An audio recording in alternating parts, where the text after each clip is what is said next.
শেখ হাসিনাকে ফাঁসি দেওয়ার ক্ষমতা এই সরকারের নেই, এবং বর্তমান যে সরকার, সে সরকার সেদিকে যাবেই না। এই শেখ হাসিনাকে উৎখাত করার জন্য তারা যে সফলতা অর্জন করেছিলেন, এটা হাজার বছর থাকতো, কিন্তু তাদের কর্মকাণ্ডে 1 বছরও নেই। আমার তো মনে হয় না রাষ্ট্রসভার ফাঁসি দিলেও কম শাস্তি। এখানে আপনি যে প্রশ্নটা করেছেন, এটা সত্যিকারের মুক্তিযুদ্ধের বিরোধী একটি সুপরিকল্পিত আন্দোলনই ছিল, এতে অস্বীকার করা যায় না। এবং এই আন্দোলনটা মূলত মূলত আমেরিকা এর সঙ্গে ছিল, অধ্যাপক ইউনূস তো ছিলই, কিন্তু এই আন্দোলনটা মূলত জামাতি পরিচালনা করেছে একেবারে নিবিড় ভাবে। এবং মানুষ যদি আগে জানতে পারতো যে সঙ্গে জামাত জড়িত, তাহলে আমি আল্লাহকে হাজির নাজির জেনে বলতে পারি যে কোনোভাবে এই আন্দোলন সফল হতো না। আমাদেরকে মিথ্যা বলে বঙ্গবন্ধুর মাথায় যারা পেশাব করেছে, তারপর তো আমি ভাবি না যে আমাদের কোনো সম্মান থাকার কোনো দরকার আছে। মুক্তিযোদ্ধা হলে জিয়াউর রহমানের মাথায় পেশাব করেছে।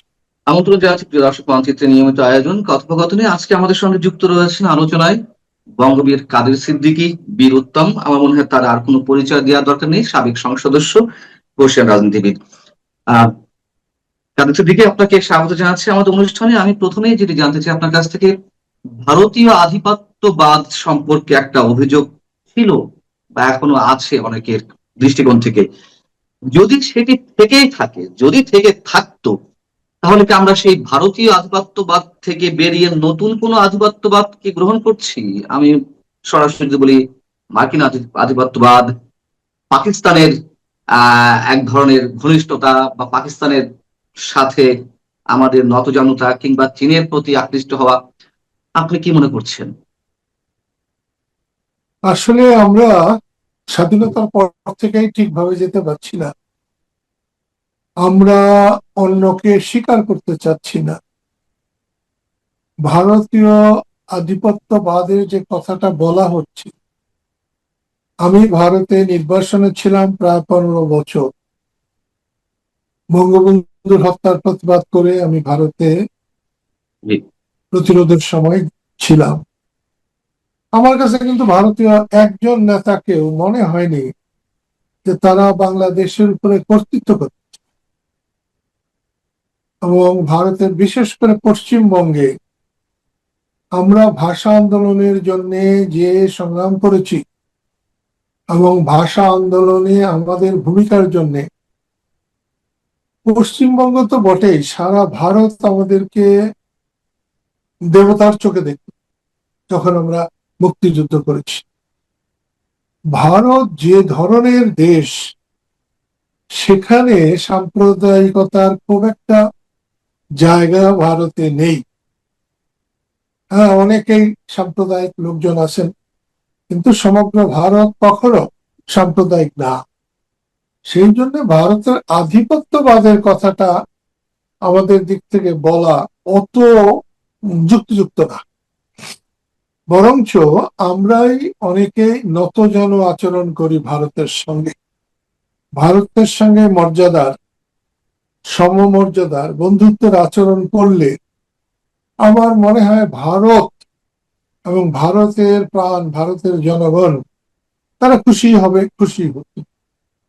এখন নতুন করে যে চীনের সঙ্গে সম্পর্ক কথা উঠছে, এটাকে আমরা অস্বীকার করতে পারি না। চীন বর্তমানে একটি অত্যন্ত অগ্রসরকামী দেশ, কিন্তু যখনই পাকিস্তান নিয়ে কথা ওঠে তখন বুক চিরে যায়। পাকিস্তান যে অত্যাচার করছে, মা বোনের সম্মান যেভাবে ধ্বংস করেছে, সেই পাকিস্তানের সঙ্গে ঠিক আছে রাজনীতি চলে, কিন্তু পাকিস্তানের সাথে বন্ধুত্ব চলে না।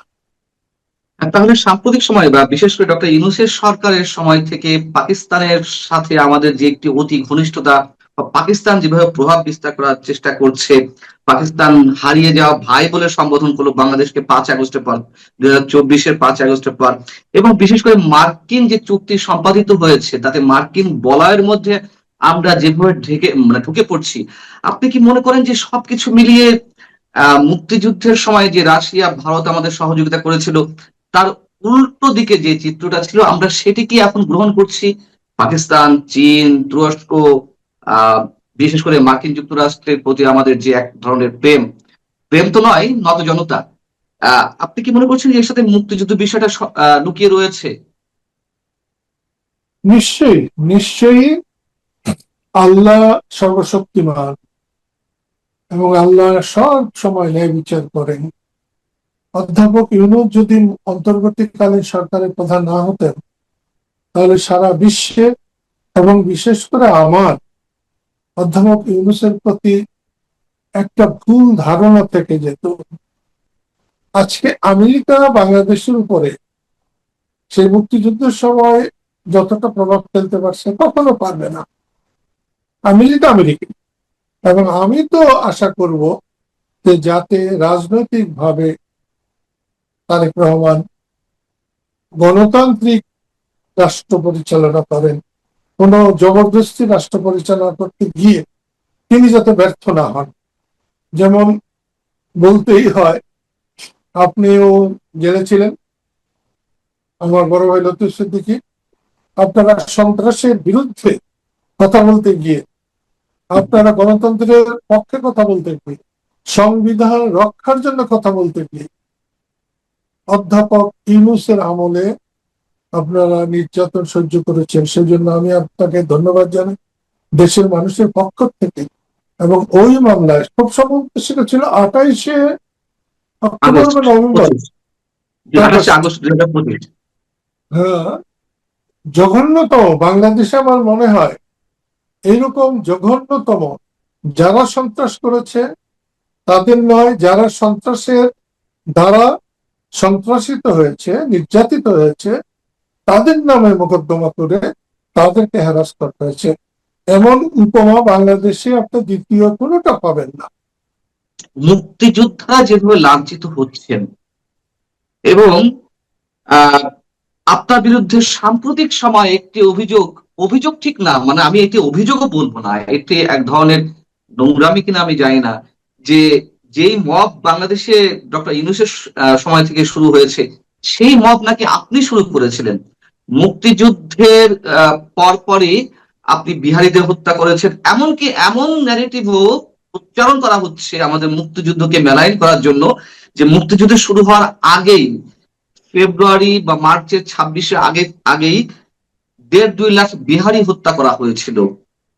আপনি এই জায়গা থেকে কি বলবেন?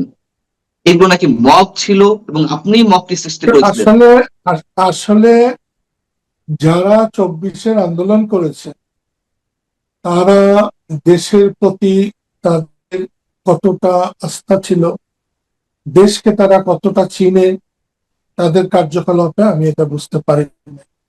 অথচ তারা যে কাজটা করেছিলেন, শেখ হাসিনার সরকারের যে পতন ঘটিয়েছিলেন, এটা বাংলাদেশের সমগ্র মানুষের সমর্থনের কারণে এটা সম্ভব হয়েছিল।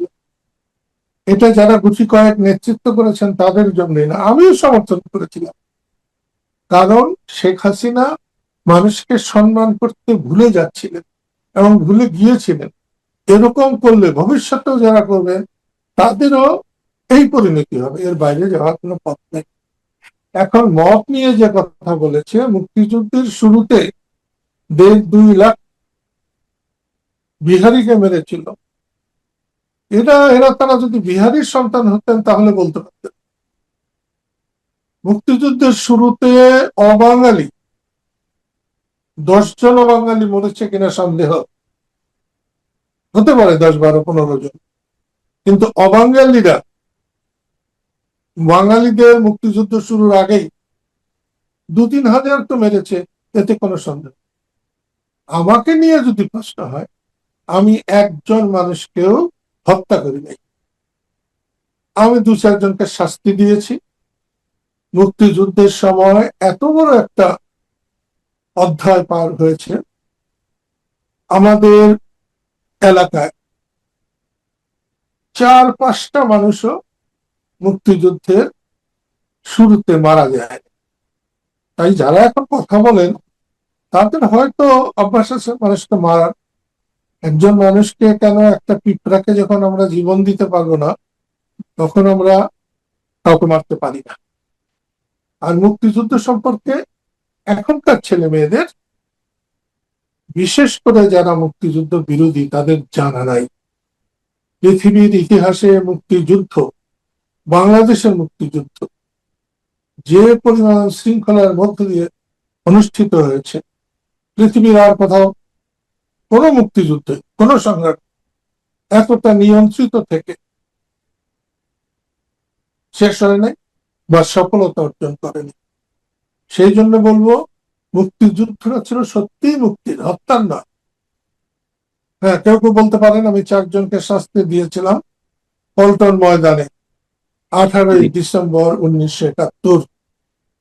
তারা নারী হরণকারী ছিলেন, তারা লুটেরা ছিলেন, বাড়ি থেকে টাকা নিয়ে গিয়েছিলেন। ওই পল্টন ময়দানে প্রায় 2.5-3 লক্ষ মানুষ ছিল। তারা বলেছিলেন, আমরা যখন জিজ্ঞেস করেছি এদের কি করা হবে, এই হলো, এই যে দুটি মেয়ে 14-15 বছরের দুটি মেয়েকে নিয়ে এসছে, টাকা নিয়েছে, গাড়ি হাইজ্যাক করেছে, এই মেয়ে দুটির বাবাকে হত্যা করার জন্য গাড়ির বনাটে, পিছনের বনাটে ঢেকে রেখেছিল, এদের কি করা যায়? তাদেরকে শুধু, আমার মনে হয় 2.5-3 লক্ষ মানুষই গর্জে উঠেছিল, এদের শাস্তি মৃত্যুদণ্ড, মৃত্যুদণ্ড, মৃত্যুদণ্ড। আমরা সেই দণ্ড দিয়েছিলাম, এবং সেটা যদি সেদিন না দিতাম তাহলে ঢাকা শহর অন্ধকার হয়ে যেত। এই মৃত্যুদণ্ডের জন্য আমার নামে গ্রেপ্তারি পরোয়ানা জারি করা হয়েছিল। আমি বাংলাদেশের প্রথম গ্রেপ্তারি পরোয়ানাভুক্ত মানুষ। আর টাঙ্গাইলে যখন অষ্টমীতে বঙ্গবন্ধু গিয়েছিলেন, তখন তিনি বলেছিলেন, কাদের পল্টনে 4 জনকে শাস্তি দিয়েছে, যারা লুটতরাজ করে, যারা মা বোনের সম্মান নষ্ট করে, তাদের আরো 1000 জনকে যদিও শাস্তি দিত তাহলেও ধন্যবাদ। এই হলো বঙ্গবন্ধু, আর এই হলো বর্তমান। সেই জন্য আপনাকে বলছি, মবের কোনো জায়গা নেই, বিশৃঙ্খলার কোনো জায়গা নেই। এই আন্দোলনটা যদি সফল থাকতো, আন্দোলনের নেতৃত্ব যারা দিয়েছেন তারা যদি সঠিকভাবে কর্তৃত্ব করতে পারতেন, তাহলে এই আন্দোলনের সুবাতাস আগামী 100 বছর বইত, 200 বছর বইত। ভবিষ্যতে কোনো স্বৈরাচার মাথাচাড়া দিতে ভয় করতেন। কিন্তু শেখ হাসিনাকে বা আওয়ামী লীগের সরকারকে, আমি এটাকে আওয়ামী লীগের সরকার বলি না, শেখ হাসিনার নেতৃত্বের সরকার, মানে শেখ হাসিনা লীগেরই সরকার, এই শেখ হাসিনাকে উৎখাত করার জন্য তারা যে সফলতা অর্জন করেছিলেন, এটা 1000 বছর থাকতো, কিন্তু তাদের কর্মকাণ্ডে 1 বছরও নেই। সেই জন্য সেই আমাদেরকে কর্মকাণ্ডের হতাশ। সেই কর্মকাণ্ডের মধ্য দিয়ে কি আপনার মনে হয় যে এর পেছনে অবশ্যই সুপরিকল্পিত একটা ডিজাইন ছিল, যেটি ডক্টর ইউনূস নিজেই বলেছিলেন যে ম্যাটিকুলাস ডিজাইন ছিল, এবং নিশ্চয়ই, সেই নিশ্চয়ই, ডিজাইন, নিশ্চয়ই, নিশ্চয়ই। জি, অধ্যাপক সেই ডিজাইন কি ইউনূসের শুধুমাত্র, আমার প্রশ্ন হচ্ছে যে সেই ডিজাইনটা কি শুধুমাত্র শেখ হাসিনার পতনের জন্য, নাকি এর পেছনে সেই 71-এর পরবর্তী সময় থেকে যে চক্রান্ত চলছে, 71 বিরোধী যে শক্তি, অভ্যন্তরীণ এবং আন্তর্জাতিক শক্তি, তাদের একটা সমন্বিত পরিকল্পনা ছিল মুক্তিযুদ্ধকে মেলাইন করার জন্য? আসলে অনেকেই মনে করতেন অধ্যাপক ইউনূস অনেক বড় দামের মানুষ, কিন্তু তিনি বুঝিয়েছেন যে তিনি খুব বেশি দামের না।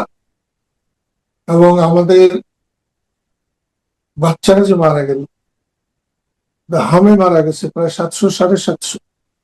800 আমার কাছাকাছি। তো জি। মনে আমার তো মনে হয় অনেক 800 বার ফাঁসি দিলেও কম শাস্তি।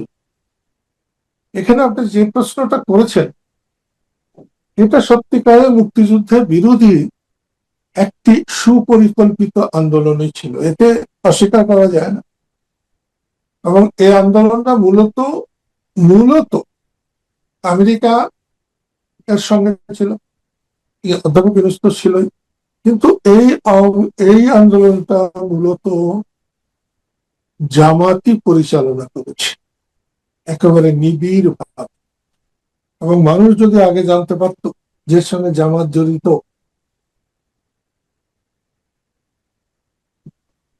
তাহলে আমি আল্লাহকে হাজির নাজির জেনে বলতে পারি যে কোনোভাবে এই আন্দোলন সফল হতো।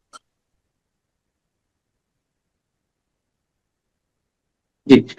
কিন্তু এখন যে পরিস্থিতি চলছে, মানে এই আন্দোলন নিয়ে কোনো প্রশ্ন করা যাবে না, ষড়যন্ত্র তত্ত্ব উপস্থাপন করা যাবে না।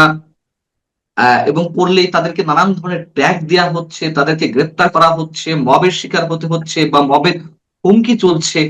কিন্তু ঠিক সেই জায়গা থেকে আবার মুক্তিযুদ্ধকে মেলাইন করা হচ্ছে, মুক্তিযুদ্ধ নিয়ে প্রশ্ন করা হচ্ছে। আপনাকে বলা হচ্ছে আপনি মবের জনক, আপনার হাত দিয়ে শুরু হয়েছিল। ৭১ সম্পর্কে শহীদদের সংখ্যা নিয়ে প্রশ্ন উঠছে। ৭১ ষড়যন্ত্রের অংশ ছিল। এটি ষড়যন্ত্র না, কিন্তু ওইটি ষড়যন্ত্র। এবং সর্বা মানে সবশেষে যেটি বলতে চাই, মানে যেই উপসংহারটি দাঁড়াচ্ছে, কথায় কথায় এই ২৪শে আন্দোলনের সঙ্গে ৭১-এর তুলনা করা হচ্ছে। অর্থাৎ একটা প্যারালাল জায়গা আনা হচ্ছে, কোথায় নামানো হচ্ছে মুক্তিযুদ্ধকে আপনি বেশ ভালোভাবেই জানেন। এই এই জায়গাটিতে আপনার মূল্যায়ন কি হবে এবং এটি কতদূর পর্যন্ত যাবে? এর শেষটা এখানে কোথায়? আসলে শুরুর দিকে ৭১ কে বাদ দিয়েই ৪৭ আর ২৪ নিয়ে আন্দোলনকারীরা যে কথা বলেছিলেন সেটাই তারা ক্ষতিগ্রস্ত হয়েছে। মুক্তিযুদ্ধের সাথে কোনো আন্দোলনের কোনো কিছু তুলনা দেওয়া চলে না। মুক্তিযুদ্ধ মুক্তিযুদ্ধই, স্বাধীনতা স্বাধীনতাই। এবং যারা ভাবছেন অনেক কিছু করেছেন, তারা খুব বেশি দিন মুক্তিযুদ্ধকে অস্বীকার করে, স্বাধীনতাকে অস্বীকার করে, বঙ্গবন্ধুকে অস্বীকার করে, জিয়াউর রহমানকে অস্বীকার করে, আমাদেরকে মিথ্যা বলে বঙ্গবন্ধুর মাথায় যারা পেশাব করেছে, তারপর তার আমি ভাবি না যে আমাদের কোনো সম্মান থাকার কোনো দরকার আছে। মুক্তিযোদ্ধা হলে জিয়াউর রহমানের মাথায় পেশাব করেছে, আমার মাথায় করে।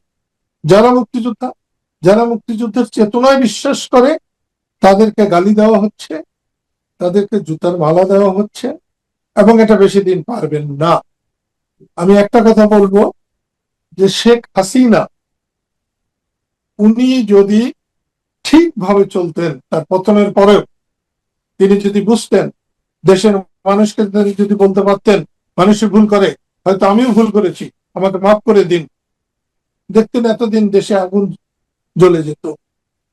যখন ইন্দিরা গান্ধীর পতন হয়েছিল, আমি তখন বঙ্গবন্ধুর হত্যার প্রতিবাদে ভারতে ছিলাম। ৭৭ সালে যখন ইন্দিরা গান্ধীর পতন হয়, ৭৮, ৭৯ সালের শুরুর দিকে বিহারে প্রচন্ড বন্যা হয়েছিল। তিনি হাতির পিঠে চড়ে ইন্দিরা গান্ধী গিয়েছিলেন। সেখানে গিয়ে তিনি বলেছিলেন, ভাইও আর বাহিনো, গলতি হো গিয়া, মাফি মাংতা হুঁ, মাফ কর দো। যে সঞ্জয় গান্ধীকে আমি শিলিগুড়িতে দেখেছি, সঞ্জয় গান্ধীর মুখে গায়ে থুতু ছিটিয়েছে রাস্তার দুপাশের মানুষ, অন্তত পক্ষে ৭০-৮০ হাজার মানুষ তাকে থুতু ছিটিয়েছিল। ইন্দিরা গান্ধীর মাপ চাওয়ার পরে ৩ মাসের মধ্যে সারা ভারত ইন্দিরাময় হয়ে গিয়েছিল। এই দেশে সাধারণ মানুষের বড় কেউ নাই। আল্লাহ রসুলের পরেই মানুষের মর্যাদা, এবং তাকে সম্মান করা দরকার। আমি আপনার এই উপস্থিতির মাধ্যমে, আপনার দ্বারা আমি শেখ হাসিনাকে বলবো যে তিনি দেশের মানুষের কাছে খালাস নিয়তে মাপ চান। দেখবেন মানুষ তাকে ভালোবাসবে, মানুষ তার পাশে দাঁড়াবে।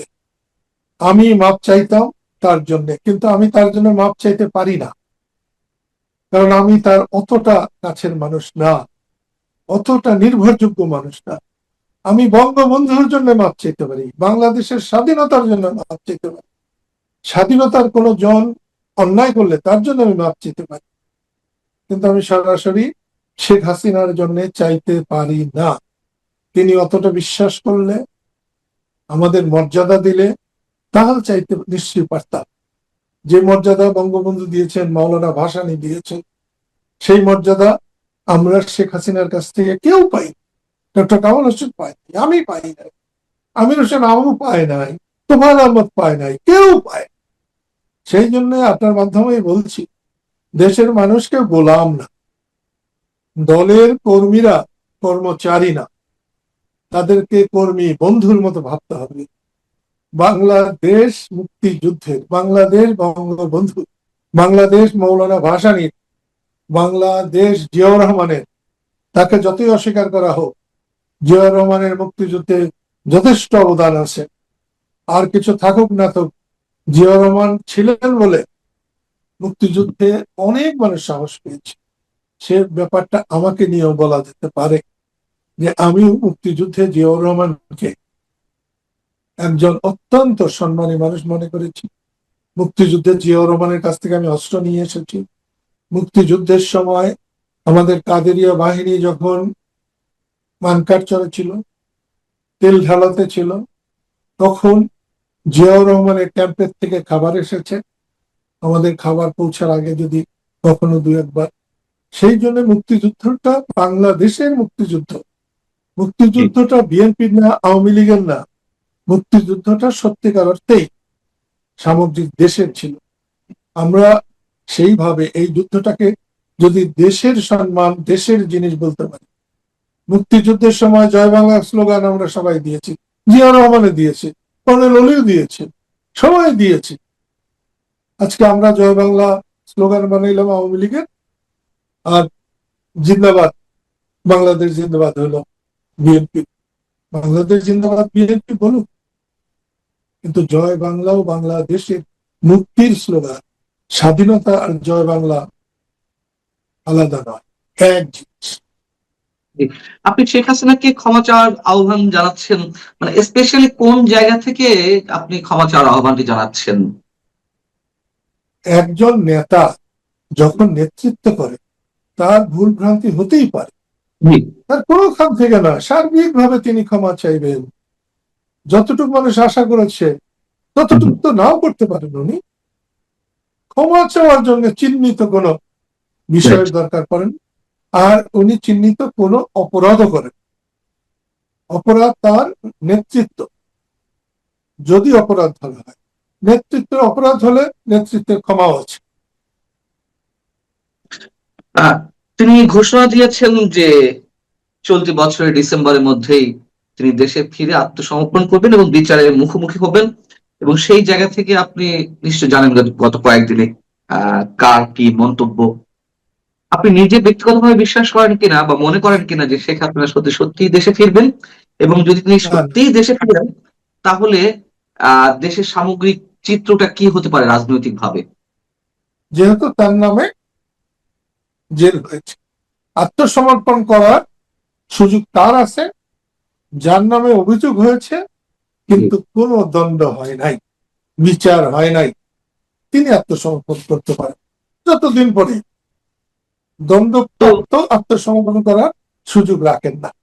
আপনি নিজে যতটুকু তাকে চিনেন, আপনি নিজে সবসময় তাকে ছোট বোন হিসেবে অভিহিত করেন, বা না, রাজনৈতিক তাকে ভাবে আমি একটা বিরোধ সৃষ্টি হোক আর না হোক, আপনি ব্যক্তিগত জায়গা থেকে যতটুকু চিনেন তাকে, তাতে কি মনে হয় যে তিনি আসবেন, আত্মসমর্পণ করুন অথবা ধরা দিন, একটা যেভাবেই হোক কথা দেশে একটা ফিরবেন কিনা? একটা কথা আপনাকে বলি। আমি, আমার বড় একটি বোন ছিল, একটা ভাই। ভাইকে আমি দেখেছি, বোনকে দেখি নাই, আগেই মারা গেছে। আমার, আমি মায়ের ছেলে,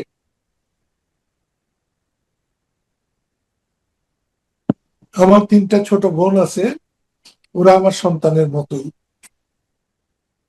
শেখ হাসিনা আমার থেকে 4 মাসের ছোট, কিন্তু আমি তাকে ছোট বোনের মতো দেখি না। তাকে আমি মায়ের মতো দেখি, বড় বোনের মতো দেখি। এবং তিনি যতদিন আমাকে দেখেছেন, আমার বড় বোনের অভাব তিনি অবশ্যই পূরণ করেছেন। আমার বিয়ের পরে আমার বউর হাতে যখন তার মায়ের বালা খুলে দিয়েছেন, আমাকে নিয়ে নানান কিছু হওয়ার পরে, আমি যখন কৃষক শ্রমিক জনতা লীগ গঠন করলাম, গঠনের পরে আমাদের সম্মেলন স্থলে গুলি চালিয়েছিল, 104 জন আহত হয়েছিল, 2টি কর্মীর চোখ চিরতরে নষ্ট হয়ে গেছে। সেই সম্মেলন থেকে ফিরে এসে বাড়িতে এসে তার হাতের ওই বালা 2টি খুলে ফেলেছিলেন শেখ হাসিনাকে ফেরত দেওয়ার জন্য। তা আমি তাকে বলেছিলাম যে তুমি ফেরত দাও, দাও, কোনো অসুবিধা নেই, কিন্তু এই বালার অমর্যাদা করো না। এটা বঙ্গবন্ধুর স্ত্রী, আমার মা, তার হাতের বালা তোমাকে দিয়েছে, তো থাকুক, এত কষ্ট করে নাই, কোনো তোমার কষ্ট দেয় নাই। তো সে মালা আমার স্ত্রীর মৃত্যু পর্যন্ত তার হাতে ছিল। শেখ হাসিনা এমনিতে আত্মীয় প্রবণ মানুষ এবং ভালো মানুষ। প্রধানমন্ত্রী হয়ে অমল হয়েছিলেন কেন আমি বলতে পারবো না। আর সে একজন মা, আপন জনকে এমন ভাবে তিনি করতে পারতেন, সেটা অসাধারণ।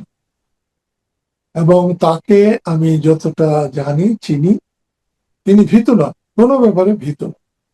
আর দেশে ফিরলে অনেকে বলছেন যে একটা যুদ্ধ পরিস্থিতি তৈরি হবে, তার না বিরোধী যারা আছেন। না না না না, শেখ হাসিনা দেশে আসলে কোনো যুদ্ধ পরিস্থিতি হবে না।